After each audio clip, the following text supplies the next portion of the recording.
AIG Banjara Hills branch ప్రారంభోత్సవానికి నగర ప్రజలకి రెండవ అతిపెద్ద హాస్పిటల్ని అందుబాటులోకి తెచ్చినందుకు డాక్టర్ నాగేశ్వర్ రెడ్డి గారిని తెలంగాణ రాష్ట్ర ప్రభుత్వం తరఫున మనస్ఫూర్తిగా వారిని నేను అభినందిస్తున్నాను.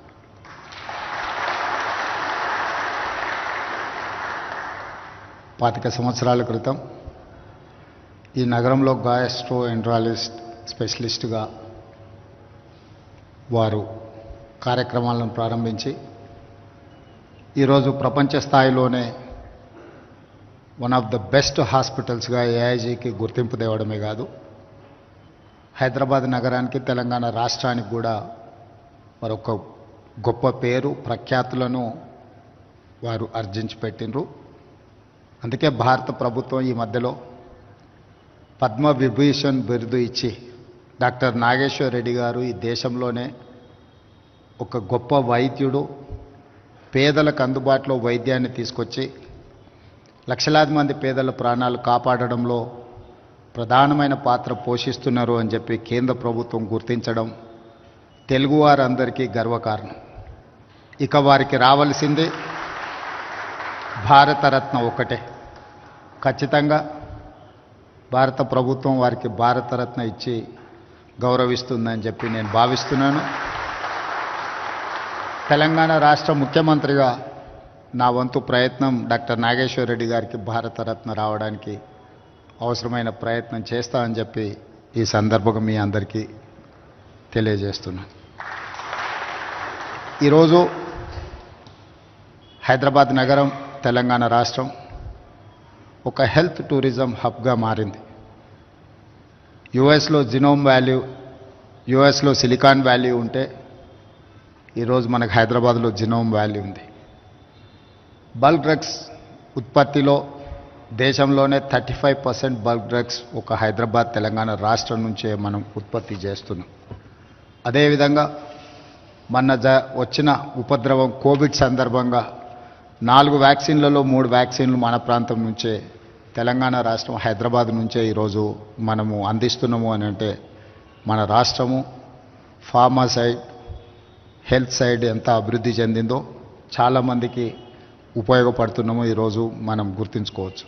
దీనికి ప్రధానమైన కారణం దాదాపుగా 60 సంవత్సరాల క్రితం శ్రీమతి ఇందిరాగాంధీ గారు, పండిత్ జవహర్లాల్ నెహ్రూ గారు ఉన్నప్పుడు IDPL pharmaceutical research institute government of India Hyderabad నగరంలో ప్రారంభించడంతో అక్కడ రీసెర్చ్లో పాల్గొన్న డాక్టర్లు చాలామంది ఈరోజు పెద్ద పెద్ద సంస్థల్ని, నాకు తెలిసి రెడ్డి ల్యాబ్స్ కావచ్చు, ఎస్ఓఎల్ కావచ్చు, హెటరో డ్రగ్స్కి సంబంధించిన వాళ్ళు, యాజమాన్యాలకు సంబంధించిన వాళ్ళందరూ కూడా ఐడిపిఎల్ ఎక్స్ ఎంప్లాయీస్ అనే నేను భావిస్తున్నాను. దీనికి ప్రధానమైన కారణం ఆనాడు కేంద్ర ప్రభుత్వం తీసుకున్న ఒక నిర్ణయం ఈరోజు దేశంలోనే ఫార్మా రంగంలో మన రాష్ట్రం రాణించగలుగుతుంది. దాని కొనసాగింపుగా ఈరోజు దాదాపు 66 దేశాల నుంచి, నాకు తెలిసినంతవరకు ఏఐజీ 66 దేశాల నుంచి ఈరోజు పేషెంట్లకి ట్రీట్మెంట్ అందించే స్థాయికి ఏఐజీ చేరుకున్నది అని అంటే ఇది మనందరికీ గర్వకారణం. దీన్ని ఇంకా కొనసాగించాలని తెలంగాణ రాష్ట్ర ప్రభుత్వం తెలంగాణ రైజింగ్ 2047 ఒక విజన్ డాక్యుమెంట్ తయారు చేస్తా ఉన్నాం. రాబోయే 100 సంవత్సరాలలో తెలంగాణ రాష్ట్రం ఏ విధంగా అభివృద్ధి చెందాలి, ఆ అభివృద్ధికి సంబంధించిన ఒక కాంప్రహెన్సివ్ ప్రాజెక్ట్ రిపోర్ట్ తయారు చేసి భవిష్యత్ తరాలకు అందించాలని ఒక ఆలోచన చేస్తున్నాం. అందులో ఒక చాప్టర్ హెల్త్ టూరిజం చాప్టర్లో డాక్టర్ నాగేశ్వర్ రెడ్డి గారిని ఇంతకుముందే నేను రిక్వెస్ట్ చేసిన రాష్ట్ర ప్రభుత్వానికి మీరు సహకారాన్ని అందించండి. తప్పకుండా ప్రజలకు వైద్యాన్ని అందించడంలో ప్రపంచంలో ఉండే వాళ్ళకందరికీ ఆదర్శంగా ఉండే విధంగా మన దగ్గర హెల్త్ డిపార్ట్మెంట్ని, హెల్త్ టూరిజంని ఒక హబ్గా మార్చాలని ఈరోజు ప్రయత్నం చేస్తున్నాం. దాంట్లో భాగంగానే క్యాన్సర్ స్పెషలిస్ట్ డాక్టర్ నూరి దత్తాత్రేయులు గారిని కూడా తెలంగాణ స్టేట్ క్యాన్సర్ అడ్వైజర్గా రీసెంట్గా మనం అపాయింట్ చేసుకున్నాం. ఆ రోజు వారు బసవతారకం క్యాన్సర్ హాస్పిటల్ కానీ ఇతర క్యాన్సర్ హాస్పిటల్స్ హైదరాబాద్ నగరానికి రావడానికి వారి కృషి చేసిండ్రు. వారిని తెలంగాణ స్టేట్ అడ్వైజర్గా, క్యాన్సర్ స్పెషలిస్ట్గా పెట్టుకున్నాం. డాక్టర్ నాగేశ్వర్ రెడ్డి గారిని కూడా నేను ప్రభుత్వం తరఫున విజ్ఞప్తి చేస్తున్నా, తెలంగాణ రాష్ట్రం చేపట్టబోయే ఈ ప్రణాళికలో మీరు భాగస్వాములయ్యి ప్రజలకు అందుబాటులోకి వైద్యాన్ని ఈరోజు ఎక్స్పెన్సివ్ థింగ్ ఏదైనా ఉందంటే మెడికల్ ట్రీట్మెంట్సే ఉన్నాయి. ప్రభుత్వం రాగానే రాజీవ్ ఆరోగ్యశ్రీ ఆ రోజు డాక్టర్ వైఎస్ రాజశేఖర రెడ్డి గారు ప్రారంభించినప్పుడు 2 లక్షలు ఉండే. ఈరోజు పెరిగిన పరిణామ క్రమంలో దాన్ని 10 లక్షలకు పెంచడమే కాకుండా సీఎం రిలీఫ్ ఫండ్ నుంచి ఈ 14-15 మంత్స్లో దాదాపుగా 1400 crores ముఖ్యమంత్రి సహాయ నిధి నుంచి పేదల వైద్యానికి అందించినాం. ఇవన్నీ కూడా సమస్య వచ్చిన తర్వాత సమస్యను పరిష్కరించుకోవడానికి పెడుతున్న ఖర్చు. కానీ నా ఉద్దేశం సమస్య రాకుండా తీసుకోవాల్సిన ముందు జాగ్రత్తల కోసం మనం రీసెర్చ్ చేయాల్సిన అవసరం ఉంది. దానికి సరైన విధంగా ముందుకు వెళ్ళాలి. అందుకే తెలంగాణ రాష్ట్రంలో సెల్ఫ్ హెల్ప్ గ్రూప్కు సంబంధించిన మహిళలు 67 లక్షల మంది ఉన్నారు తెలంగాణ రాష్ట్రంలో. వాళ్ళని 1 కోటి మంది మహిళల్ని సెల్ఫ్ హెల్ప్ గ్రూప్లో మెంబర్స్గా చేర్చాలని, వాళ్ళందరికీ కూడా ఒక హెల్త్ ప్రొఫైల్ క్రియేట్ చేయాలనేది రాష్ట్ర ప్రభుత్వం యొక్క ఉద్దేశం. ప్రతి ఒక్కరికి ఒక ఇండివిజువల్గా ఒక ఐడి ఇచ్చి, ఒక గుర్తింపు కార్డు ఇచ్చి, ఒక యూనిక్ నెంబర్ ఇచ్చి వాళ్ళ హెల్త్ ప్రొఫైల్ బిల్డ్ చేయాలి. ఎందుకంటే మహిళలే ప్రధానంగా క్యాన్సర్ బారిన పడుతుండ్రు, మహిళలకే ప్రధానంగా ఎక్కువ హెల్త్ ఇష్యూస్ వస్తున్నాయి. కాబట్టి ఒక హెల్త్ ప్రొఫైల్ క్రియేట్ చేయాలి. ఒక హెల్త్ కార్డ్ అంటే ఒక పేషెంట్ ఎక్కడైనా మారుమూల గ్రామాలలో ఉండే నిరక్షరాస్యులైన పేషెంట్ కూడా ఏదైనా హాస్పిటల్కి వెళ్తే వాళ్ళ హెల్త్ కార్డ్ ఇస్తే ఆ యూనిక్ నెంబర్తోని వాళ్ళ ఫ్యామిలీ హిస్టరీ అంతా, వాళ్ళ హిస్టరీ అంతా కూడా తెలిస్తే అప్పుడు డాక్టర్స్కి ట్రీట్మెంట్ చేయడం ఈజీ అవుతుంది. ఇప్పుడున్న ఒకప్పుడు ఫ్యామిలీ డాక్టర్స్ ఉండేవాళ్ళు. ఫ్యామిలీ డాక్టర్ అని ఎందుకు అనేవాళ్ళు అంటే ఫ్యామిలీ మెంబర్ ఎంత ఇంపార్టెంటో డాక్టర్ కూడా అంతే ఇంపార్టెంట్ అని ఫ్యామిలీ డాక్టర్ అనేవాళ్ళు. ఇప్పుడు ఫ్యామిలీ డాక్టర్ వ్యవస్థ పోయింది, స్పెషలిస్ట్ వ్యవస్థ వచ్చింది. హాస్పిటల్కి వెళ్ళగానే ఏదో ఒక స్పెషలిస్ట్ వచ్చేసి దానికి కావాల్సిన పరీక్షలు చేస్తుంది. దాంతో పేషెంట్ అండ్ డాక్టర్ మధ్యలో ఉండాల్సిన ఒక ఫ్యామిలీ బాండింగ్ అనేది లేకుండా పోయింది. జస్ట్ ట్రాన్సాక్షనల్ రిలేషన్ లాగా ఈ వైద్యము అనేది వచ్చింది. రెండవది ఖరీదుగా మారింది. ఈ రెండింటిని బ్రేక్ త్రూ చేయాలి అని అంటే ఒక హెల్త్ ప్రొఫైల్ క్రియేట్ చేయాల్సిన అవసరం ఉంది. ఆ హెల్త్ ప్రొఫైల్ క్రియేట్ చేయడం ద్వారా ఎవరికైనా ఎక్కడికైనా వెళ్తే ఆ పేషెంట్కి గతంలో ఏం సమస్య వచ్చింది, ఏ రకమైన వైద్య సహాయాన్ని అందించారు, అత్యవసరంగా ఇప్పుడు ఆ పేషెంట్కి అందించాల్సిన వైద్యం ఏందనేది కూడా డాక్టర్లకు ఉపయోగపడుతుంది. అదేవిధంగా ఇంతకుముందు మీరు చూపించిన జననీ మిత్ర ఏదైతే యాప్ ఉన్నదో నిజంగా పేదలకు బాగా ఉపయోగపడుతుంది. రాష్ట్ర ప్రభుత్వం ఆ జననీ మిత్ర యాప్ను వినియోగించుకోవడానికి మా ప్రభుత్వం తరఫున ఒక అధికారుల బృందాన్ని మీ దగ్గరకు పంపిస్తాను. వాళ్ళకి చెప్తే తప్పకుండా దాన్ని కూడా రాష్ట్ర ప్రభుత్వం వినియోగంలోకి తీసుకొస్తుంది. రీసెంట్గా మిస్ వరల్డ్ కాంపిటీషన్స్ హైదరాబాద్లో మనం నిర్వహించినాం. ఒక పక్కన యుద్ధ వాతావరణం, శాంతి భద్రతల సమస్యలు చర్చలు జరుగుతున్నా హైదరాబాదు నగరం ప్రశాంతంగా ఉంటుంది, శాంతి భద్రతలకు సమస్య లేదు. ప్రపంచ దేశాలలో ఉన్న అతిథులందరికీ ఆతిథ్యం ఇవ్వగలము. ఇది ఒక హైలీ ప్రొటెక్టెడ్ సిటీ అని మనం నిరూపించినాం. దాంట్లో భాగంగానే చాలా దేశాలకు విదేశాలకు వెళ్ళినప్పుడు మనము చాలా వెనుకబడిన దేశంగా మాట్లాడుతూ ఉంటారు. అందుకోసమని మిస్ వరల్డ్ కాంపిటీటర్స్ని అందరినీ నేను ఏఐజీ హాస్పిటల్కి పంపించండి, చూపించండి అని చెప్పి వాళ్ళందరినీ కూడా ఒక విజిట్ పెట్టించిన వన్ ఆఫ్ ద ప్రోగ్రామ్ కింద. ఐ డోంట్ థింక్ సో ఇప్పటివరకు ఎప్పుడు మిస్ వరల్డ్ కాంపిటీషన్స్లో ఇలాంటి ప్రోగ్రామ్స్ ఎప్పుడు టేకప్ చేయలేదు. First time we have taken a decision to that. We wanted to show our strength, we wanted to show our quality of life, our quality of health.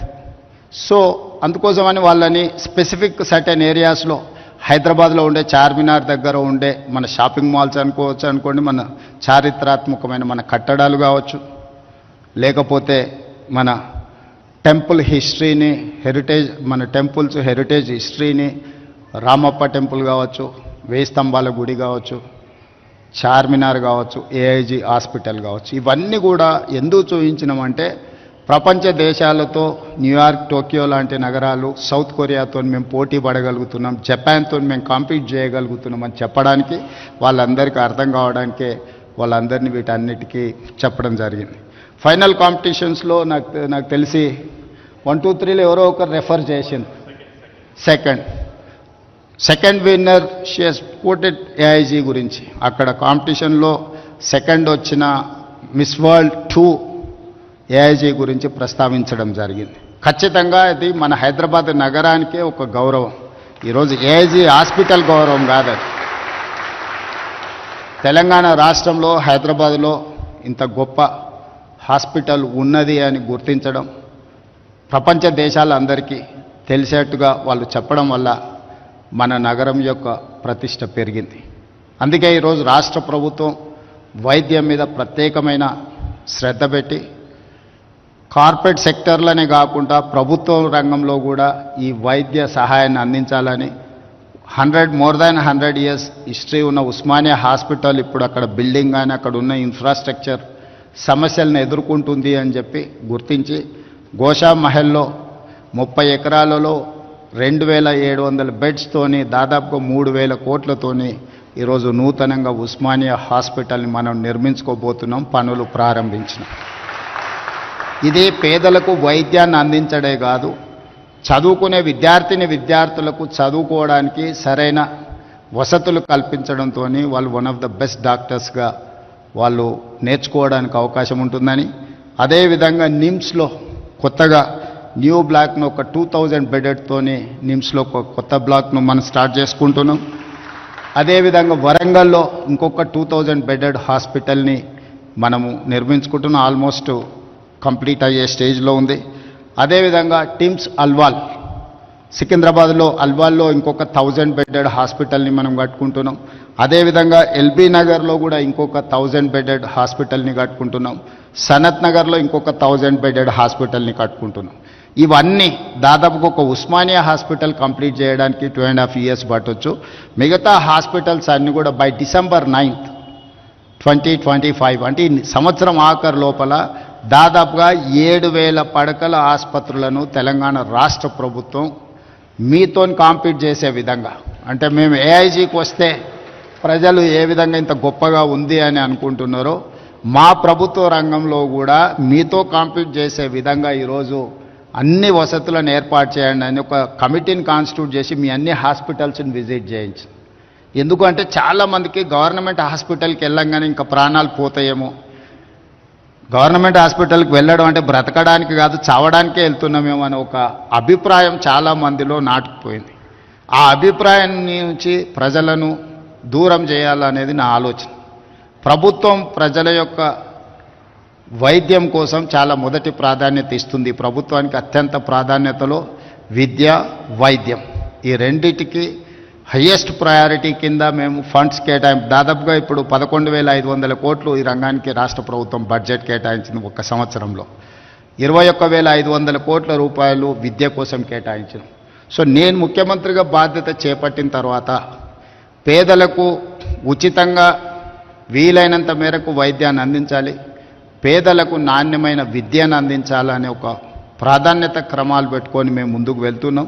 ఇందులో ఏమాత్రం అవకాశం ఉన్నా మీ సమయాన్ని మీరు కేటాయించుకుంటూనే ప్రభుత్వం చేపడుతున్న కార్యక్రమాలకు కూడా మీ వంతు సహకారం ఉండాలి. నేను ఈ వేదిక మీద నుంచి రాష్ట్రంలో చదువుకున్న డాక్టర్లందరికీ నేను ఒక విజ్ఞప్తి చేస్తున్నాను. సంవత్సరంలో ఒక్క నెలైనా ప్రభుత్వ ఆసుపత్రులలో పనిచేయండి. 11 నెలలు మీరు మీకు నచ్చిన ప్లేస్లో మీకు నచ్చిన జీతం తీసుకొని మీకు నచ్చిన లైఫ్ను మీరు లీడ్ చేయండి. సోషల్ రెస్పాన్సిబిలిటీ కింద సంవత్సరంలో ఒక్క నెల ఎక్కడైనా మీకు ఏదో ఒక హాస్పిటల్లో ఒక నెల రోజులు డాక్టర్లు సమయం కేటాయించి పేదలకు వైద్యం చేస్తే డెఫినెట్గా you will get that pleasure. మనం ఒక వృత్తిలో మేము పబ్లిక్ లైఫ్లో ఉన్నప్పుడు చాలా రకాల పనులు చేస్తుంటాం, కానీ జాబ్ సాటిస్ఫాక్షన్ కోసం, పర్సనల్ సాటిస్ఫాక్షన్ కోసం కొన్ని సెలెక్టెడ్గా కొన్ని పనులను ప్రత్యేకంగా సమయం కేటాయించి పని చేస్తూ ఉంటాం ప్రజాప్రతినిధులుగా. అదేవిధంగా నేను డాక్టర్లకు విజ్ఞప్తి చేస్తున్నా, సంవత్సరంలో ఒక నెల మీ ఇష్టం ఏ హాస్పిటల్లో ఏ నెలలు పనిచేస్తారో మీరు గవర్నమెంట్కి ఇండికేట్ చేయండి. నేను అధికారులకు చెప్పిన, not only in Hyderabad, in Telangana, అమెరికాలో చాలామంది డాక్టర్లు ఉన్నారు. వాళ్ళ పేరెంట్స్ని చూడడానికో ఫ్యామిలీని కలవడానికో స్పెషలిస్టులు ఇండియాకు వస్తున్నారు. They wanted to serve something, but they don't have any platform where to go, how to go, where to serve, when to serve. They don't have any information. That is why I have told my people to create a platform. Ask them to put some information. వాళ్ళు ఎప్పుడు మన దగ్గరకు వస్తుండ్రో, ఏ సమయం ఇవ్వగలుగుతారో, కనీసం ఒక 1 week ఇచ్చిందంటే ఆ 1 weekలో నిమ్స్లోనో ఉస్మానియాలోనో ఎక్కడైనా స్పెషలిస్టులు ఆ పేషెంట్లను అడ్రస్ చేస్తే వాళ్ళు అట్లీస్ట్ ఫిజికల్గా ఒకసారి చూస్తే తర్వాత ఆన్లైన్ అయినా వాళ్ళు అడ్వైజ్ చేయడానికి అవకాశం ఉంటుంది. సో ఈరోజు ఆర్టిఫిషియల్ ఇంటెలిజెన్స్ నుంచి సాంకేతిక రంగంలో one of the best city జీసీసీలో కానీ ఐటీ కంపెనీలో కానీ ఈరోజు ప్రపంచంలో Hyderabad one of the destination. So మనం ఈ సాంకేతిక నైపుణ్యాన్ని ఉపయోగించుకొని హెల్త్ సైడ్ కూడా మనం పనిచేయాలి. రీసెంట్గా నేను ఏవియేషన్ మినిస్టర్ను కలిసినప్పుడు కూడా మిడిల్ ఈస్ట్ కంట్రీస్ నుంచి పేషెంట్లు రావడానికి ఉన్నారు, కానీ డైరెక్ట్ ఫ్లైట్ కనెక్టివిటీ లేదు. వాళ్ళు బెంగళూరులోనో లేకపోతే ఢిల్లీనో లేకపోతే కలకట్టాలోనో ల్యాండ్ అయ్యి మళ్ళీ అక్కడి నుంచి ఇక్కడికి రావాలంటే ఆ పేషెంట్లకు చాలా ఇబ్బంది అవుతుంది. అందుకే సివిల్ ఏవియేషన్ మినిస్టర్ను నేను కలిసి మిడిల్ ఈస్ట్ కంట్రీస్ నుంచి వీక్లీ ట్వైస్ అన్న డైరెక్ట్ హైదరాబాద్ ఎయిర్పోర్ట్లో ల్యాండ్ అయ్యే విధంగా విమాన ప్రయాణ సౌకర్యాలు కల్పిస్తే హైదరాబాదులో ఇంకా మనము అభివృద్ధి చెందడానికి, ఇంకా పేషెంట్లకు ఎక్కువ సేవలు అందించడానికి సిఐఐ స్టాటిస్టిక్స్ ప్రకారము సంవత్సరంలో 2,20,000 మంది పేషెంట్స్ హైదరాబాదు నగరంలో విదేశాల నుంచి వచ్చి వైద్య సహాయం పొందుతున్నారని ఒక లెక్కలు. So it's highest. అంటే మన దేశంలో ఉండే మెట్రోపాలిటన్ నగరాలలో హైదరాబాద్కు వస్తున్న వాళ్ళు చాలామంది ఉన్నారు. ఇంకా రావాలని ఉన్న కనెక్టివిటీ లేకపోవడం వల్ల రాలేకపోతున్నారు. దానికి సంబంధించి కూడా కేంద్ర ప్రభుత్వంతో నేను మాట్లాడుతున్నాను. భవిష్యత్తులో ఇంకా కనెక్టివిటీ పెంచి ప్రధానంగా ఈ మిడిల్ ఈస్ట్ కంట్రీస్, రీసెంట్గా నేను జపాన్ పర్యటన చేసినప్పుడు కూడా అక్కడ కూడా వాళ్ళు నిస్సహాయత వ్యక్తం చేస్తూ ఉన్నారు. మనం నెక్స్ట్ ఫోకస్ పెట్టాల్సింది జపాన్ మీద. ఏజింగ్ పీపుల్ ఎక్కువ ఉన్నది అక్కడనే. యంగెస్ట్ పాపులేషన్ ఉన్నది ఇండియాలో, ఏజింగ్ పాపులేషన్ ఉన్నది జపాన్. ఈ రెండింటి మధ్యలో ఎక్కడో ఒక దగ్గర కనెక్టింగ్ బ్రిడ్జ్ మనం బిల్డ్ చేయాలి. అందుకే జపనీస్ లాంగ్వేజ్ మన వాళ్ళకి నేర్పించడానికి nursing side there is an huge demand. వాళ్ళకి అసలు ఎక్కడా వాళ్ళకు హ్యూమన్ రిసోర్స్ లేకపోవడం వల్ల చెప్పారు 18 years నుంచి 40 years లోపల 68% పాపులేషన్ ఉంది మన దేశంలో. సో మన బిగ్గెస్ట్ అసెటే మానవ వనరుల సంపద. దీన్ని నిజంగా మనం సరిగ్గా ఉపయోగించుకుంటే 2047 మన $30 trillion ఎకానమీ ఫోకస్ పెట్టుకొని వెళ్తున్నాం ఇండియా. సో అదేం పెద్ద కష్టసాధ్యమైన విషయం కాదు. అందుకే నేను ఒక విజన్ డాక్యుమెంట్లో చెప్పిన నెక్స్ట్ 10 yearsలో తెలంగాణ స్టేట్ $1 trillion ఎకానమీకి రీచ్ అవ్వాలి, 2047కి $3 trillion ఎకానమీకి రీచ్ అవ్వాలి. ఆ గోల్ను పెట్టుకొని మనం పనిచేద్దామని. ఈరోజు 2.5% పాపులేషన్ మనం ఉంటే 5% జీడిపి కాంట్రిబ్యూట్ చేస్తున్నాం మన దేశంలో. మనం తెలంగాణ స్టేట్ పర్ క్యాపిటాలో highest individual per capita Telangana state. Self revenue రిసోర్సెస్లో మనమే ఇండియాలో నెంబర్ 1. లా అండ్ ఆర్డర్లో ఇండియాలో మనం నెంబర్ 1. డ్రగ్స్ కంట్రోల్ చేసిన దాంట్లో ఇండియాలో మనం నెంబర్ 1. సో అన్ని రంగాలలో తెలంగాణ రాష్ట్రము.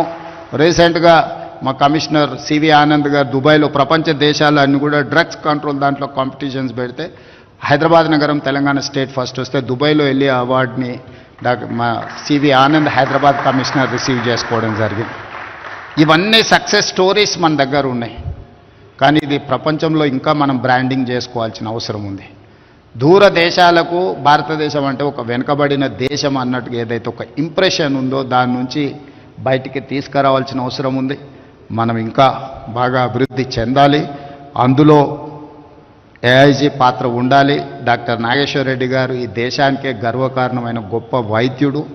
వారు హైదరాబాద్లో ఉండడం ఈ ప్రాంతంలో, ఎందుకంటే వారికి గొప్ప గొప్ప ఆఫర్స్ వచ్చినాయి. నాకు తెలుసు వారికి వచ్చిన ఫైనాన్షియల్ ఆఫర్స్ ఏమున్నాయి, అవన్నీ కూడా కాదనుకొని వారు ఇక్కడ ఉండి ఈ రాష్ట్రంలో ఈ ప్రాంత పేదలకు సేవలు అందిస్తున్నారు. వారిని మనస్ఫూర్తిగా అభినందిస్తూ ఒక మంచి కార్పొరేట్ హాస్పిటల్ని తక్కువ ఖర్చులతో పేదలకు అందుబాటులో సిటీ సెంటర్లో ప్రారంభించినందుకు యాజమాన్యాన్ని అందరినీ అభినందిస్తూ మీ అందరి దగ్గర సెలవు తీసుకుంటున్నాను. ధన్యవాదాలు మిత్రులారా.